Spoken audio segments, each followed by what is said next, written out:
બોલ દવાખાને એક ભાઈ જવું હતું એનો મિત્ર ને ભેગો લઈ ગયો. ભેગા હોય દોઢ હોય, અમુક ને હારે ન લઈ જવાય. ત્યાં બોર્ડ વાંચી ગયો જૂના કેસ ના કે 300 રૂપિયા, નવાના 700. તો ઓલાને કોણી મારી જૂનો લખાવજે 300 પતિ. તો કે એમાં ભાઈ ઓલા ફાઇલ જોવે તો આપણું મહિના દી નામ ન હોય, કાંઈ પટ્ટાવાળા બદલતા હોય. હા, કહી દેવાનું ક્યાંક મુકાઈ ગયું છે. ઓલો કે જૂનો કેસ કે નવો કે જૂનો?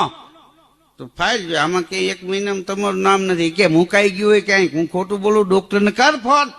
અંદર ફોન લગાડ્યો. આ ભાઈ કે જૂનો કેસ લખાવે છે, મહિના દી એનું નામ તો આમાં છે નહીં. ડોક્ટર કે હઈ છે 300 લઈ લે ને મોકલ અંદર. 300 લઈ લીધા, અંદર મોકલો. ચેક કરીને સાહેબ કે કાંઈ વાંધો નથી. તો કે દવા કે જૂની છે એ ચાલુ રાખજો. એ તો કાંઈ હતી નહીં. આ તમે કોકનું 300 માં કરી નાખવા જાવ ને તો 700 નું તમારું થઈ જાય.